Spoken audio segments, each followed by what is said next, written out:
Deus, agradecer a Ele, porque Ele é digno de todo louvor e de toda honra. Amém.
você me avisa que eu não tomo banho.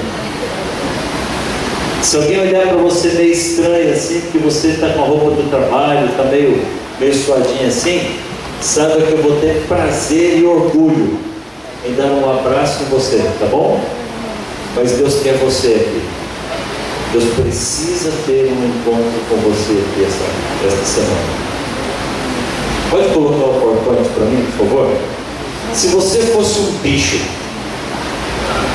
se você fosse um animal, que tipo de animal você gostaria de ser? Você já parou para pensar nisso?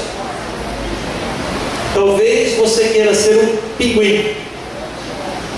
Porque o pinguim, ele é bonitinho, ele é fofinho. E tem mais um negócio no pinguim que é muito legal, eu acho muito legal. O pinguim é fiel. Vocês sabiam disso?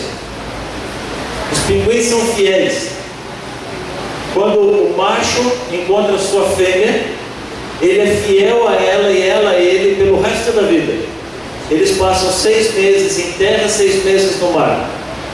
E toda vez que eles voltam para a terra, cada pinguim sai procurando a sua pinguinha. Cada macho sai procurando a sua fêmea, até encontrar, e é com ela que ele vai passar o verão de novo. Um tempo atrás eu estive no Chile com a minha família. Deus deu uma viagem de presente para a gente. Nós não esperávamos nem a viagem e muito menos chegar onde nós chegamos.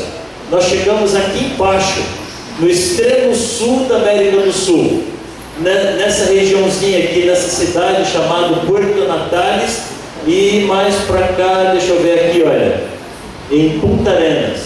É a última cidade, está aqui, Punta Arenas, é a última cidade do continente da América do Sul.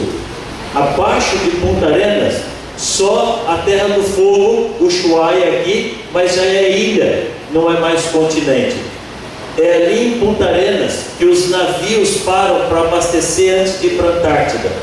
É o último porto que tem. Aliás, o porto de Punta Arenas chama La Última Esperança. Ou ele para ali para abastecer e pegar suprimentos, ou então ele vai para o continente gelado.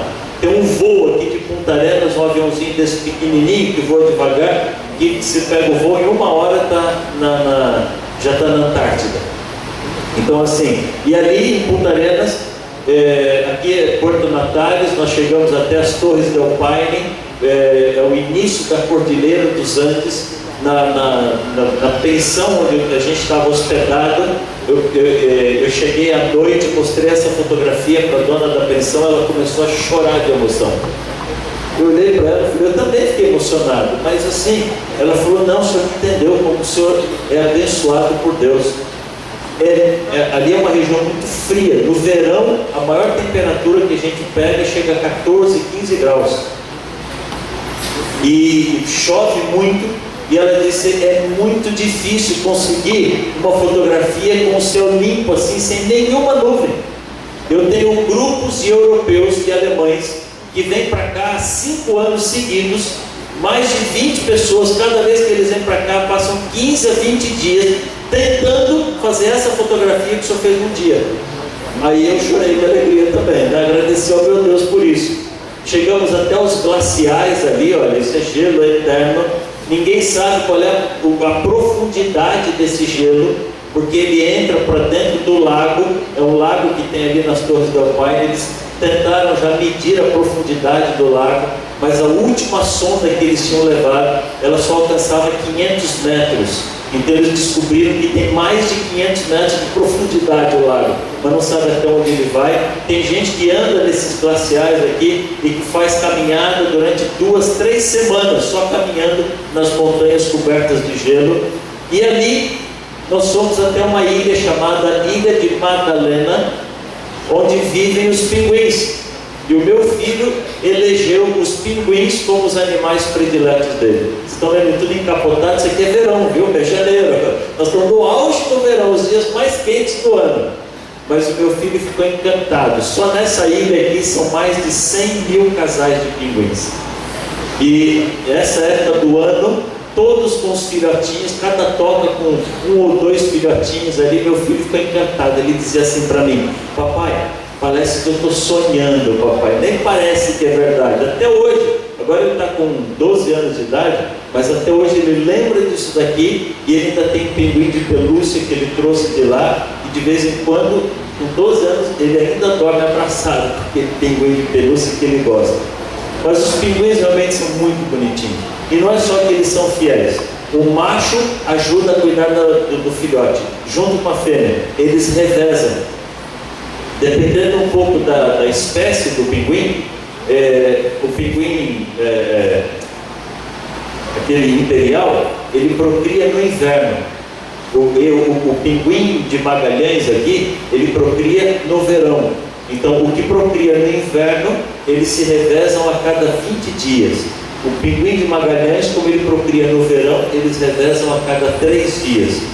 Quando nascem, a fêmea põe os ovos, então ela vai para o mar e vai pescar, ela vai se alimentar durante 3 dias. E durante 3 dias o macho, aliás, na época da postura são 7 dias, porque eles ainda não estão alimentando os filhotes. O macho fica chocando os ovos durante 7 dias e ela se alimentando. Aí ela volta, ela continua chocando os ovos e o macho vai para o mar e passa 7 dias se alimentando, e assim eles vão se revezando. Quando nascem os filhotes, aí ela vai para o mar, passa 3 dias se alimentando, volta, ela estoca a comida dentro da boca, e aí ela fica cuidando dos filhotinhos e alimentando os filhotes, e o macho vai para o mar, se alimenta durante 3 dias, traz comidinha, aí ele fica, então eles vão se revezando.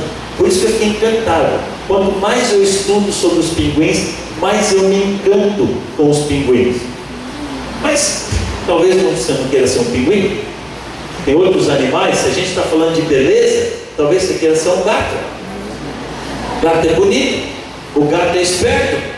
O gato não é esperto, o gato é inteligente, egoísta, só pensa nele.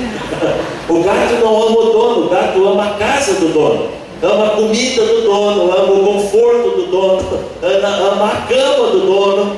O dono ele ignora. Mas é esperto, é inteligente.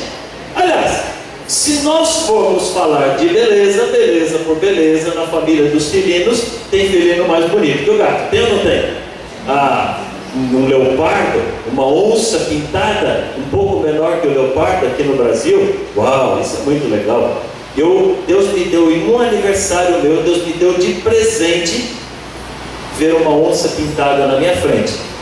Não era pintada de quadro, não, era uma onça de verdade. Eu fiz alguns projetos com os índios Carajás ali na Ilha do Bananal, e teve uma das vezes que eu estava lá, e era meu aniversário, e eles me levaram os índios me levaram para um passeio e uma pescaria nos lagos, que só eles têm acesso, onde eles tiram aqueles pirarucus com 2 metros de comprimento assim.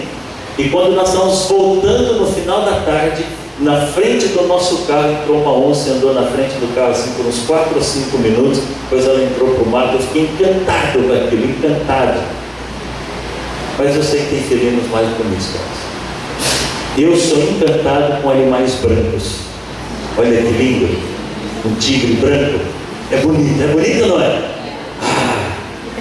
São esses animais que eu quero ter em casa quando eu for para o céu. A gente pode escolher, pode ou não pode? Deus deu o direito da gente escolher. Eu sou apaixonado por animais brancos. Todos os animais brancos me encantam. Se bem que eu preciso admitir que, embora um tigre branco seja lindo, quando a gente fala de beleza e de nobreza, uma pantera negra impõe mais. Impõe ou não impõe? Ele é até menor que o tigre branco, mas se olha com uma cara dessa daqui, isso aqui impõe um respeito danado. Põe ou não põe? Só que depois eu fiquei pensando, peraí, já que eu vou ser bicho, eu quero ser logo o rei, né? Então, bicho por bicho, eu vou ser o rei. Aí um dia Deus me deu uma viagem para a África. Aí eu vi o leão do meu lado. Eu tirei uma fotografia parecida com essa daí. Essa aqui não é minha. Eu devia ter colocado a minha, mas eu tirei uma fotografia do lado do leão assim. E eu descobri que o leão é um preguiçoso. Não faz nada, é a mulher que caça. Depois que a mulher caçou, ele vai lá e se aproveita da caça. Dificilmente um leão caça, só se ele estiver sozinho. Mas ele chega a devorar os próprios filhotes. Eu falei, não gosto de rei, não dá para mim não. É bonito, mas é inútil. Aí eu falei assim, bom, se eu quero ser um bicho, estou falando de utilidade, eu prefiro ser um cavalo. Esse é útil, não é? É bonito e é útil. Olha que beleza que é o cavalo. Olha, sabe qual foi a conclusão que eu cheguei? Tem tanto bicho bonito para a gente tentar ser. Por que inventaram de colocar na minha árvore genealógica justo um macaco?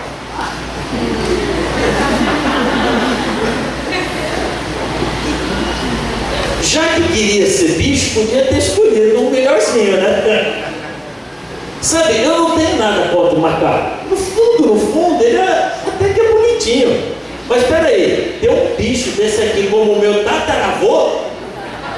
Desculpa, mas eu tô fora. Sabe qual é a melhor ideia para mim?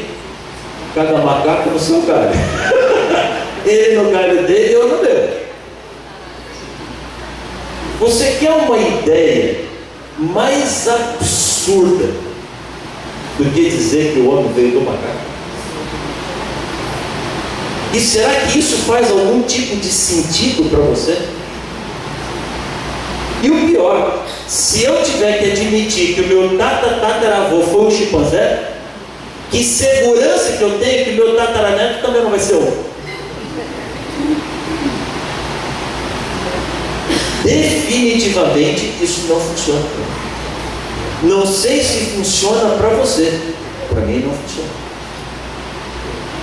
Essa semana aqui, nós estamos comemorando a Semana Santa. Só que tem uma coisa, filho. Antes de você entender o que fazia um Jesus pendurado na cruz, você precisa entender quem é esse homem. Quem é esse Jesus? E tem algumas coisas que nós vamos estudar essa semana antes de chegar na cruz. E a primeira coisa que eu preciso que você entenda: você não é bisneto de uma macaco. A ciência, tentando excluir a Bíblia, tentando achar alguma alternativa fora da Bíblia, conseguiu chegar na explicação mais absurda que pode existir. Um dia aconteceu uma explosão.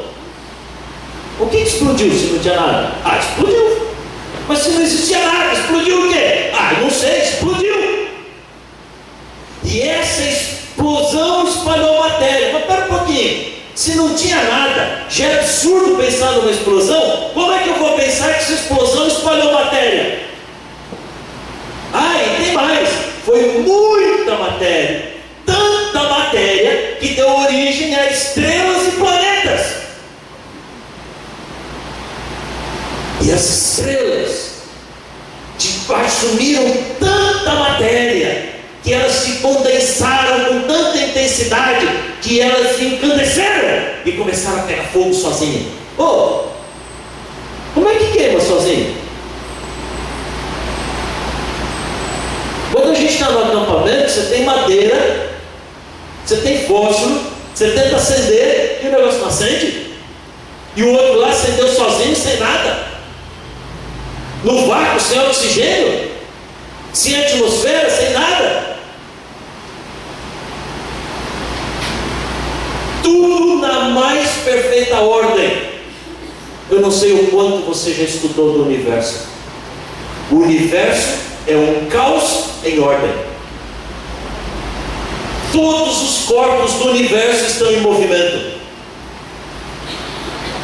As estrelas giram em torno do seu próprio eixo. Os planetas giram em torno do seu próprio eixo e ao redor da estrela da qual ele faz parte. Cada grupo de estrelas ajunta um conglomerado de estrelas e elas giram em torno de um eixo comum, respeitando os movimentos que existem em cada planeta e cada estrela. Depois você ajunta esses grupos de estrelas, isso forma uma galáxia, cada corpo com seu movimento individual, e a galáxia toda gira ao redor de um eixo, do centro da galáxia. E aí você ajunta várias galáxias, e você tem um conglomerado de galáxias, e todas elas, todo esse conglomerado gira ao redor de um eixo comum. É um caos organizado. Uma explosão organizou o caos. Fala para mim, faz algum sentido para você? Existe alguma mente racional que consegue admitir isso daí? Sabe qual é o problema da ciência? Eles querem provar o improvável. A ciência já conseguiu desmanchar o ser humano. Está aqui, você é feito disso daqui. A ciência consegue pegar alguém que morreu e decompor ele inteirinho. dizer quanto tem de água, quanto tem de hidrogênio, quanto tem de oxigênio, tem ferro para fazer 2 ou 3 pregos, tem fósforo para fazer 2 ou 3 cabecinhas de palito de fósforo, tem isso, tem aquilo, diz tudo que tem ali. Essa é a fórmula. Agora pega essa fórmula, põe tudo dentro de uma bacia, mexe bem, para ver se sai ser humano. Desmanchar é fácil, dura fazer. É uma visão tão pobre, tão mesquinha, que chega ao absurdo. Eu vou convidar você para assistir um videozinho agora. Pode colocar aquele vídeo para mim? Eu não sei quem foi que fez esse vídeo. Ele veio da França, o país do racionalismo. Olha a visão que eles têm de Deus.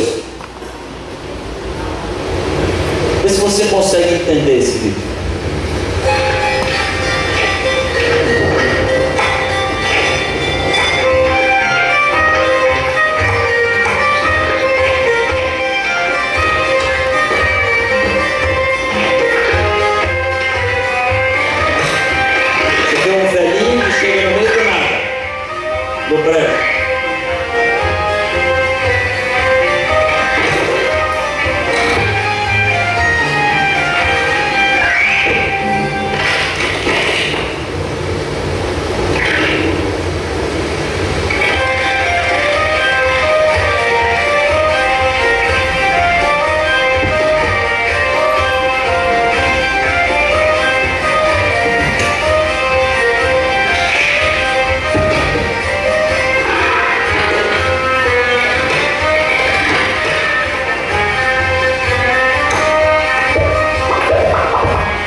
Consegue entender a maldade? A maldade? O velhinho que vai nos brejos, nas lamas, nos caos, coloca o homem, dá o fruto que vai estragar a vida dele. Ele é bobão, ele começa a brincar com o fruto, ele não come. Está faltando maldade, está faltando malícia, ele põe a mulher. Mas a mulher ainda é ingênua, então ele põe a serpente. A serpente dá o fruto para ela. E a hora que eles descobriram a maldade, descobriram a malícia, descobriram o pecado, ele despeja no meio da lama e vai embora espalhar o casal no outro lugar. Sabe, filho, o mundo tem uma visão muito distorcida sobre Deus. O mundo tem uma visão muito distorcida sobre quem somos eu e você. As coisas que colocam na nossa cabeça são muito perigosas. E sabe qual é o problema? Eu e você não bebemos da fonte. A gente bebe água suja, água estragada.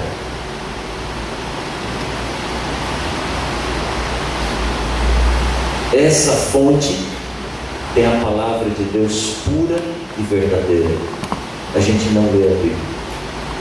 Não diga para mim, diga para você, quanto tempo você dedica lendo a Bíblia todos os dias? Quanto tempo você gasta entendendo a palavra de Deus todos os dias? Agora pensa quantos filmes você assiste por semana. Pensa quantas horas você gasta na frente da televisão. É esse tipo de mensagem que está chegando para a gente. A gente começa a pintar um quadro de um Deus que é estranho e esquisitão.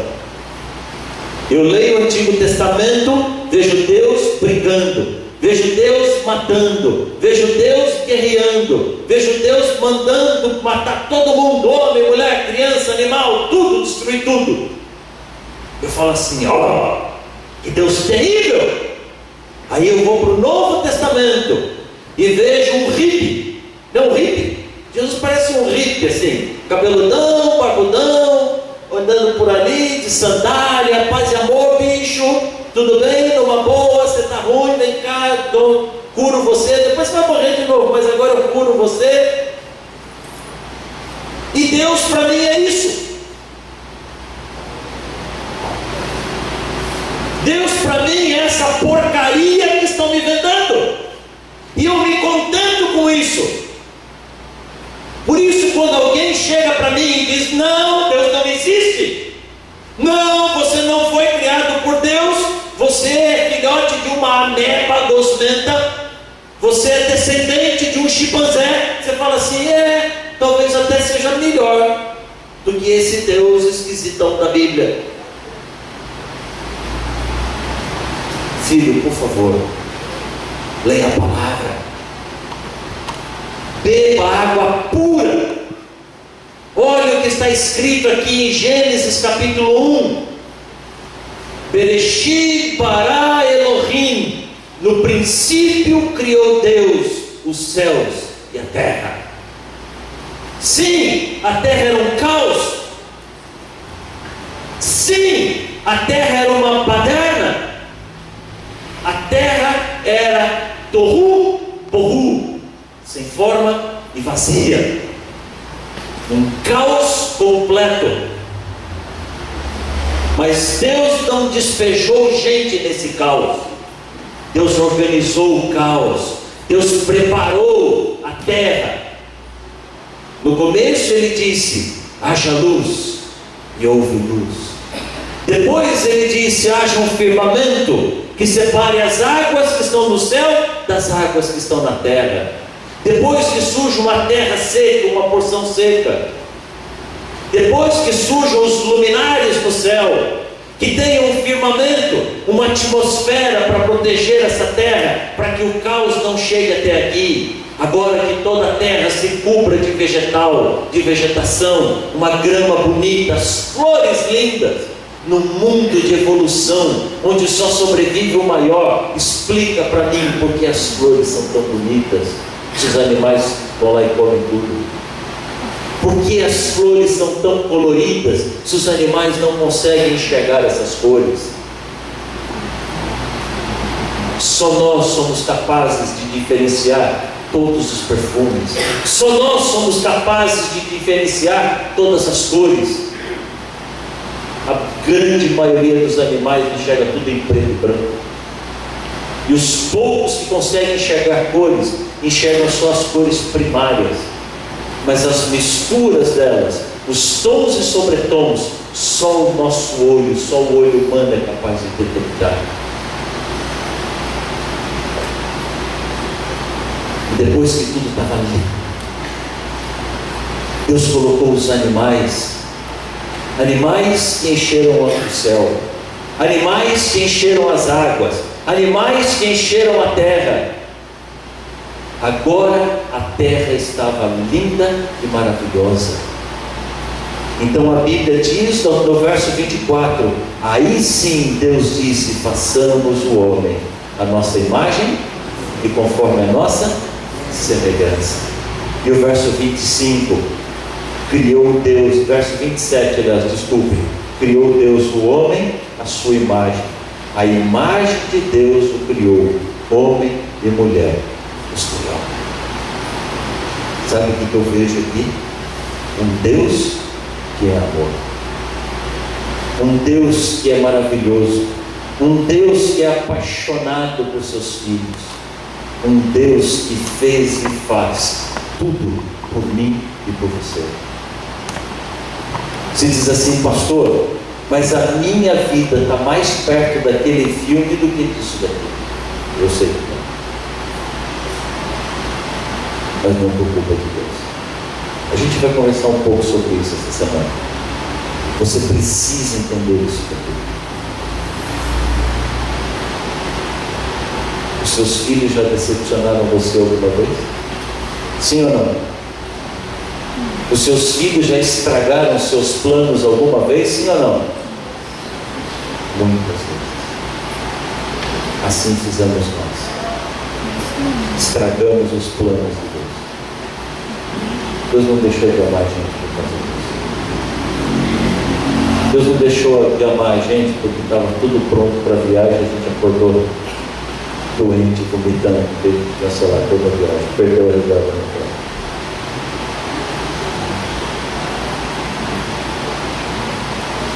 Eu falo assim, eu começo a lembrar quanta coisa errada eu já fiz na minha vida. Eu carrego as cicatrizes dos meus erros. Eu tenho uma enorme cicatriz na palma da minha mão aqui, por causa de um copo que quebrou dentro da minha mão. A família toda dentro do carro, pronta para a viagem. Eu me atrasei. Peguei a garrafa de água, o copo para a gente bebendo no carro. E quando eu fui sair de casa correndo, estabanado, tropecei no tapete da sala. Eu caí, o copo quebrou na minha mão. Um monte de pedaço de vidro entrou para dentro da minha mão.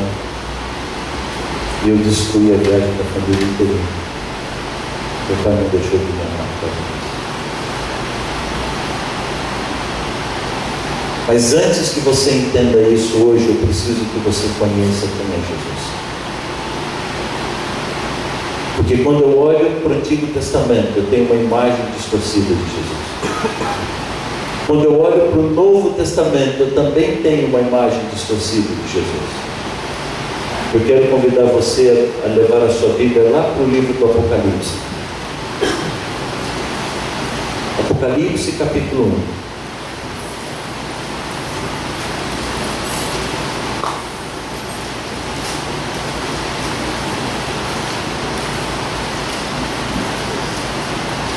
Você já se preocupou com o Apocalipse alguma vez na sua vida? Você já sentiu algum calafrio subindo pela espinha quando você ouviu esse nome Apocalipse? Agora você vai entender como distorcem a palavra de Deus. O que quer dizer a palavra Apocalipse? Fim do mundo, certo? O que quer dizer Apocalipse? Revelação. O livro do Apocalipse é apenas uma revelação. Que revelação é o livro do Apocalipse? Apocalipse capítulo 1. Revelação de quem? Revelação de Jesus Cristo. Espera um pouquinho. João escreveu o livro do Apocalipse para dizer para mim e para você quem é Jesus Cristo. Sabe por quê? Porque João não conhecia quem era Jesus Cristo até ter esse encontro com ele na ilha de Patmos. João era briguento, era tempestuoso, era chamado, ele e o irmão dele, Tiago, eram chamados os filhos do trovão. Viviam se engalfinhando um contra o outro, e se espilhotando e mexericando na vida de todo mundo por ali. Vivia arrumando problema para ele e para as pessoas ao redor dele. João conviveu 3 anos ao lado de Jesus. João se encantou com a pessoa de Jesus Cristo. João conheceu histórias de Jesus que ninguém mais conheceu. De todos os discípulos, João era o que gastava mais tempo sentado ao lado de Jesus, ouvindo histórias. Se você pegar o Evangelho de João, é o 4º livro do Novo Testamento, o Evangelho de João, a grande maioria das histórias relatadas ali são histórias em que Jesus estava sozinho. Por isso, se um dia você for a Brasília, lá na Catedral de Brasília, já viu a fotografia daquela Catedral de Brasília, famosa? Você vai encontrar 4 estátuas na calçada da Catedral. 3 de um lado e uma de um lado. Do outro lado, sozinha. As 3 do lado, Mateus, Marcos e Lucas. E do outro lado, João. Sabe por que a estátua de João está sozinha? Até esse cuidado o artista teve. Porque Mateus, Marcos e Lucas são evangelhos que narram as mesmas histórias. São chamados de evangelhos sinóticos. Eles seguem a mesma linha de raciocínio, de objetivos diferentes, narram as mesmas histórias. O Evangelho de João não é sinótico. O Evangelho de João é diferente dos outros, é separado dos outros. Não dá para comparar o Evangelho de João com os outros evangelhos, porque a grande maioria das histórias contadas por João, Jesus estava sozinho. Jesus estava sozinho de madrugada orando. Nicodemos foi falar com ele. Nenhum discípulo estava ali. Jesus estava sentado junto ao poço em Samaria. Os discípulos foram buscar mantimento. A mulher samaritana veio falar com Jesus. Nenhum discípulo estava ali. Por que João conhecia essas histórias e os outros discípulos não conheciam? Porque João gastava tempo sentado junto de Jesus. João conhecia a voz do peito de Cristo, porque ele ouvia a voz, ele gastava tempo recostado ao peito de Jesus. Mas João não conhecia Jesus. Por mais íntimo que fosse, no final do ministério de Cristo aqui nessa terra, nos últimos dias de Jesus, João e Tiago ainda esperavam ter uma deferência no reino de Cristo aqui na terra. Eles ainda não tinham entendido que o reino de Cristo é no céu. Jesus morreu, Jesus ressuscitou. João ainda não tinha entendido quem era Jesus. João foi preso. João foi condenado à morte. Lançaram João dentro de um tacho, de um caldeirão, cheio de óleo fervendo, para fritar João vivo. Não aconteceu nada com ele. Eles ficaram apavorados. Não sabiam o que fazer com João. Mandaram para a ilha de Patmos, uma ilha deserta, uma ilha que não tem como sair, uma ilha onde as pessoas eram mandadas para morrer de fome, morrer à míngua. Deus alimentou João na ilha de Patmos. E João conta aqui no livro Apocalipse capítulo 1 que Jesus pessoalmente foi falar com ele. Quando João viu a figura de Jesus, ele ficou assustado. Aqueles olhos meigos de Jesus agora pareciam bolas de fogo. Aquele rosto meigo que João estava acostumado a contemplar agora parecia um sol que ele não conseguia olhar. Aquela voz doce que João estava acostumado a ouvir no peito de Jesus, agora parecia o barulho de uma cachoeira, de muitas águas. Ele não entendia nada. Diante daquela figura, João caiu como morto. Ele foi tocado por Cristo. Ele foi transformado, a sua natureza foi transformada, para que ele conseguisse entender de novo a voz de Cristo. Então João começou a compreender quem é Jesus. João escreveu na ilha de Patmos o Evangelho do Apocalipse, revelando quem é Jesus, revelando as coisas que iriam acontecer no futuro. João foi libertado. João saiu da ilha de Patmos. Deus o libertou. Ele escreveu as cartas, as 3 cartas de João. E no final da vida dele, a última coisa que João fez foi escrever o Evangelho. O último livro escrito da Bíblia, o Evangelho de João, o 4º livro do Novo Testamento. Mateus escreveu um Evangelho para provar que Jesus era judeu, descendente de Davi, digno do trono de Davi, digno de ser o Messias. Marcos fez um Evangelho para quem tem pressa, uma história resumida. Lucas, doutor Lucas, médico, fez um trabalho de pesquisa. Lucas não foi discípulo de Jesus. Havia muitas histórias a respeito de Jesus. Diziam que quando Jesus era pequenininho, ele fazia passarinho de barro, brincando ali, e soprava, o passarinho ganhava vida e saía voando. Que absurdo! Lucas disse assim: tem muita história, o que é verdade e o que não é. Lucas fez um trabalho de pesquisa profundo. Lucas visitou, conversou, entrevistou os discípulos, os apóstolos que ainda estavam vivos. Lucas andou, foi discípulo de Paulo. Lucas fez o evangelho mais completo que tem. E por último, João escreveu o seu evangelho. Não tinha nada disso em mente. João escreveu o evangelho para dizer exatamente quem é Jesus. Quer conhecer Jesus? Leia o evangelho. Vai lá, vamos lá. João capítulo 1.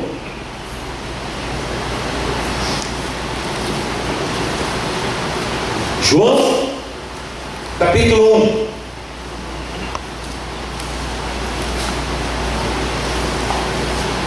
Eu me delicio com isso daqui.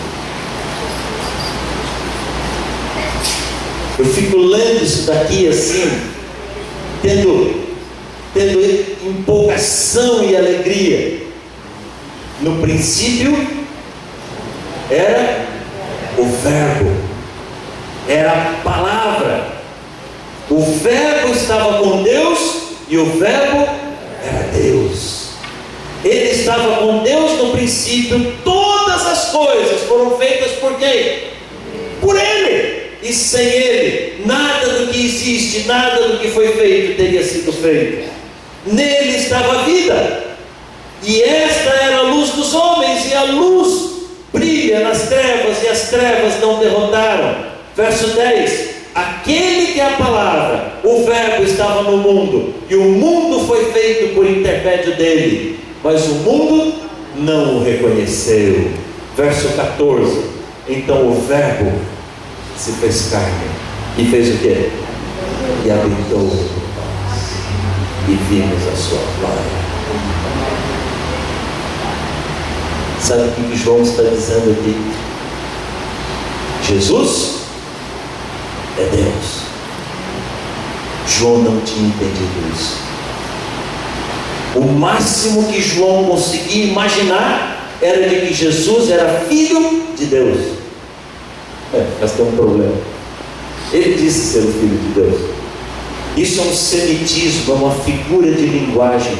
Eu posso dizer que essa caixa de som é filha daquela caixa de som. Sabe por quê? Porque elas são exatamente iguais. Quando Jesus disse que ele era o filho de Deus, os judeus queriam apedrejá-lo por blasfêmia, porque sabiam que Jesus estava declarando ser o próprio Deus. Isso é forte? É forte. E tem mais uma. Nós temos uma mentalidade latina. que cria uma hierarquia dentro da Trindade. Deus o Pai, esse é o bambambam, esse é o pai de todos, esse é o bom, esse é o cara. Depois, o filho, é quase tão bom, né? Mas é o filho. E depois tem o Pepsi Cola, ou pode ser, né? O prêmio consolação. A Pepsi Cola assumiu que ela é o pode ser. Porque ninguém pede Pepsi Cola, todo mundo pede Coca-Cola, não tem, só tem, então pode ser. Eu queria o pai, mas ele está ocupado, então chama o filho, mas também não dá, só tem o Espírito Santo, pode ser. É o menorzinho, é o último ali da Trindade, da hierarquia. Que bobagem. Que bobagem. Deus é. Você fala assim, pastor, como é que pode ser um Deus e 3 pessoas? Eu sou casado.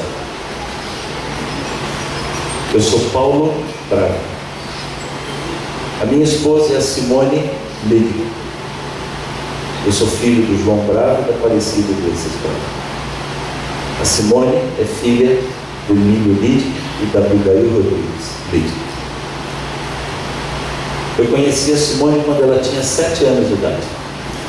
Nós brincamos juntos, como amiguinhos de infância.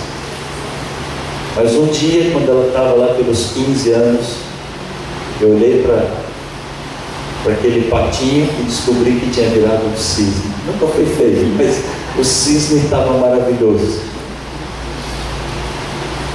Nós casamos no dia 3 de julho de 1988.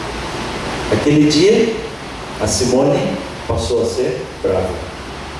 Não é brava não, bravou. Ela é Simone Brava. Eu continuo sendo Paulo, ela continua sendo Simone. 2 pessoas formam um casal, uma só carne. Você entendeu isso aqui? Para ser Deus, você precisa ter alguns requisitos. Primeiro, tem que ter vida própria. Não pode ter sido criado. A vida tem que ser sua. Esse é o primeiro requisito. O segundo é que essa vida tem que ser eterna, completamente eterna, para trás e para frente.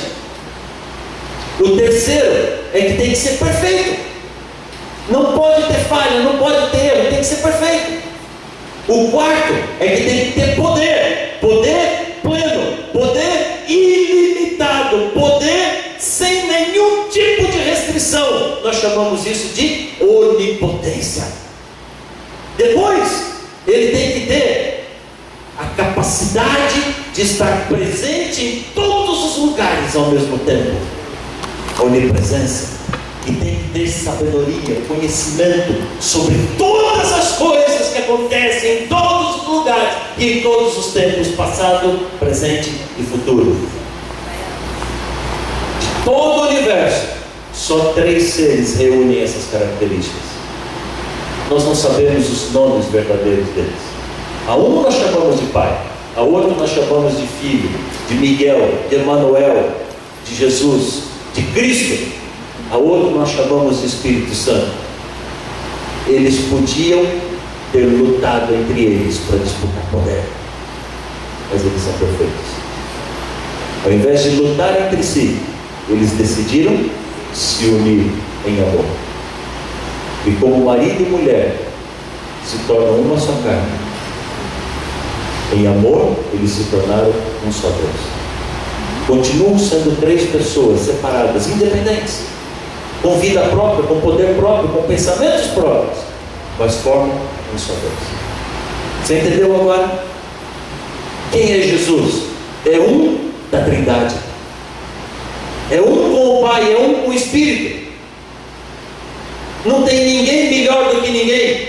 Não tem ninguém diferente de ninguém. Mas para nós, aqui na terra, Jesus tem um quê especial com a gente. Sabe por quê? Porque João descobriu que ele é o Verbo. Logos, em grego, a palavra Sabe o que isso quer dizer? João, para não deixar dúvida, ele deixou bem claro. Verso 3: todas as coisas foram feitas por ele. Sabe por quê? Porque no dia da criação, agora você volta lá para Gênesis 1.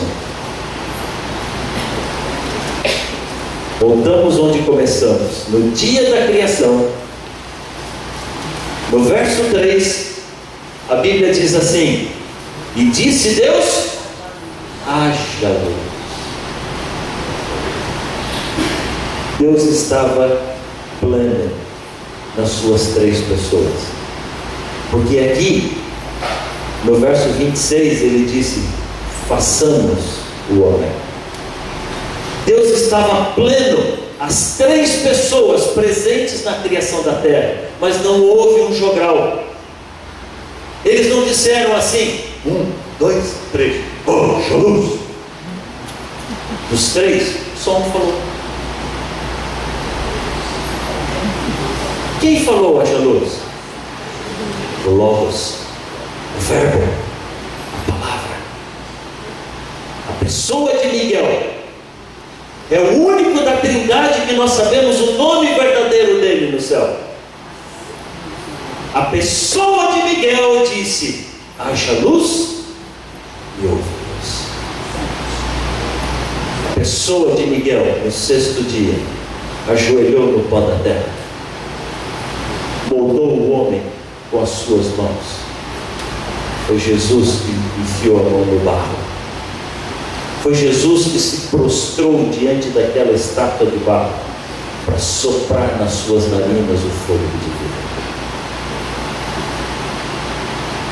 Jesus foi o agente da criação. Jesus foi aquele que ficou responsável por todos os assuntos da terra. Jesus é aquele que vinha todos os dias no final da tarde, lá no Jardim do Éden: filhos, cheguei. Que coisa gostosa quando o papai chega em casa. Gostoso ou não é? Até o meu cachorro comemora. Ela fica desesperada em cima do sofá. As crianças vêm correndo. Quando eu viajo, eu vou passar uma semana aqui no Rio de Janeiro. Quando eu chego em casa, vejo os dois correndo: sai que o pai é meu, não, sai que o pai é meu. E pulo os dois para cima de mim e eu caio por ali. Essa era a alegria de Adão e Eva, cada dia que Cristo chegava no Jardim do Éden. Para fazer o quê? Para fazer amor com eles. Que estupidez dizerem que fazer amor é fazer sexo. Se eu disser que fiz amor com a minha esposa, você vai entender que eu fiz sexo com ela. E se eu disser que eu fiz amor com os meus filhos, eu faço amor com eles. Amor é muito mais do que sexo. Cristo vinha todos os dias no Jardim do Éden. É fazer amor, para amar, se apaixonar pelos seus filhos. Ele já era apaixonado para conquistar os seus filhos. Por isso, filho, no dia que eu e você erramos, ele disse assim: deixa eu pago o preço. Eu subo o preço. Você está começando a entender o que foi que aconteceu hoje. Muito mais. Como eu queria falar mais para você. Mas hoje, a primeira coisa que eu e você precisamos entender: você não é filho do inferno. Você não é filho de um chimpanzé. Você não é obra do acaso. Você é um ser humano maravilhoso, espetacular, criado à imagem e semelhança de um Deus que não tem igual. Esse Deus é apaixonado por você. Esse Deus é apaixonado por mim. Esse Deus não vai parar de amar você nunca. Sabe por quê? 1 João capítulo 4, verso 8, vai ser o verso áudio da nossa semana. É ele que você vai levar para casa. Abre lá, primeira carta de João, aquelas cartas pequenininhas, lá antes do Apocalipse. Não é o Evangelho de João, não. 1 João. É mais fácil ir para o Apocalipse e voltar um pouquinho. 1 João capítulo 4, verso 8. Se você nunca riscou a sua Bíblia, chegou a vez de fazer o primeiro rabisco nela. A minha é toda riscada, toda marcada. Essa aqui nem está tanto porque ela é nova agora. Eu destruo, sou um destruidor de Bíblia. Eu tenho 350 Bíblias diferentes em casa. O que diz em 1 João capítulo 4, verso 8? 1 João 4, 8. Aquele que não ama, não conhece a Deus. Por quê? Desculpa, eu não ouvi. Por quê? Você consegue entender isso daqui? Filho, esse é o verso áureo da minha vida. Todos os dias eu lembro de 1 João 4, 8. Deus é amor. Você precisa entender isso, porque só então a sua vida começa a fazer sentido. Deus é amor.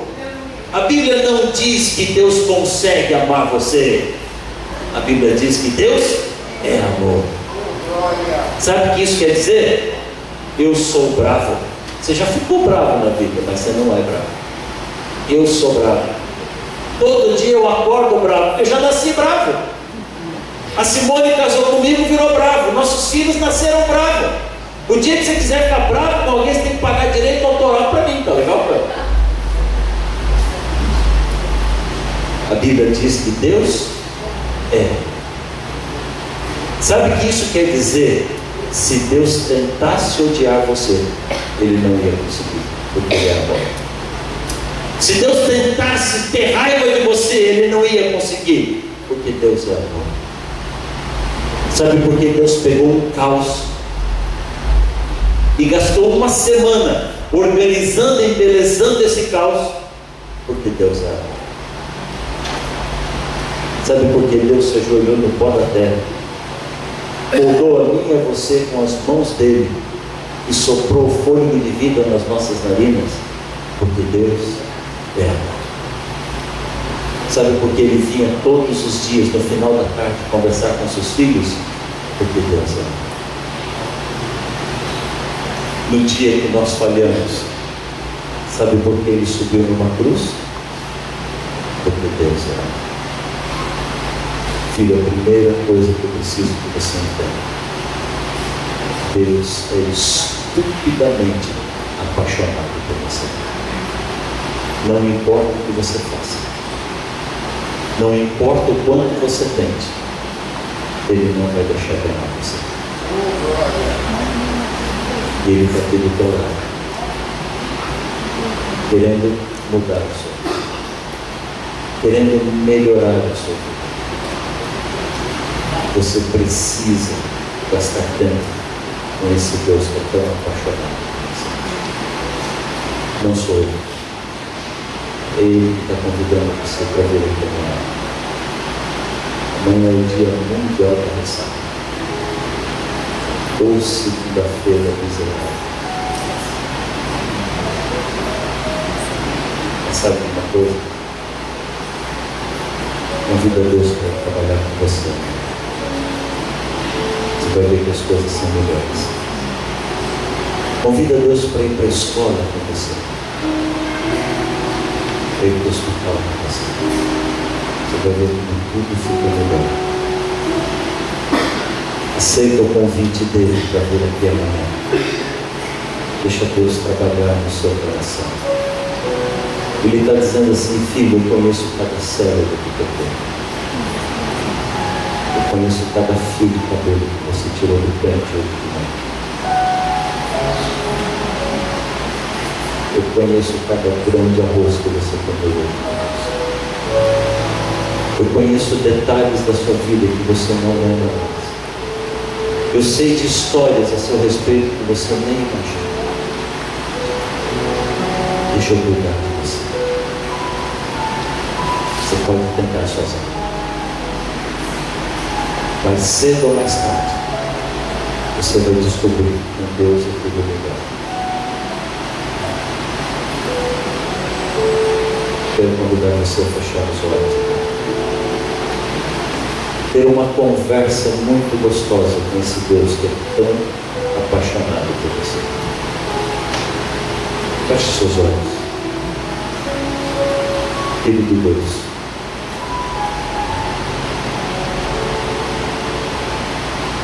é tão bom estar ao teu lado, Senhor. É tão gostoso quando a gente sai de um mundo confuso lá fora, de problemas tão complexos, tão complicados, de um caos do trânsito, do trabalho. É tão gostoso quando nós nos colocamos na tua presença. É tão maravilhoso quando a gente entende o teu amor por nós e tudo que o Senhor fez por cada um de nós. A gente está começando a entender qual é o nosso papel nesse mundo. A vida está começando a fazer sentido. Senhor, hoje nós entendemos o quanto o Senhor nos ama. Hoje nós entendemos tudo que o Senhor fez e tudo que o Senhor tem feito por nós. A nossa vida é muito confusa.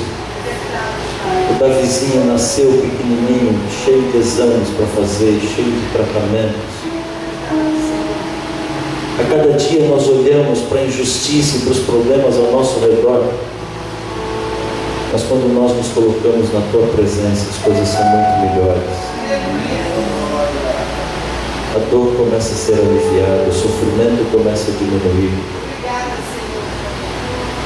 Mas o Senhor tem um plano para cada um de nós. Nós precisamos conhecer o teu plano para a nossa vida. Meu Deus, essa semana nós queremos estar aqui, atendendo ao teu chamado, atendendo ao teu convite, Senhor. Hoje a primeira coisa que nós te pedimos, derrama esse amor sobre cada um de nós. Nos leva para casa tranquilos, na segurança de que o Senhor cuida e continuará cuidando de cada um de nós. Amém, Senhor. Meu Deus, nós estamos entregando a nossa vida nas tuas mãos. Verdade, Pai. Aceita o nosso coração. Aceita, Senhor. Em nome de Jesus. Amém. Amém.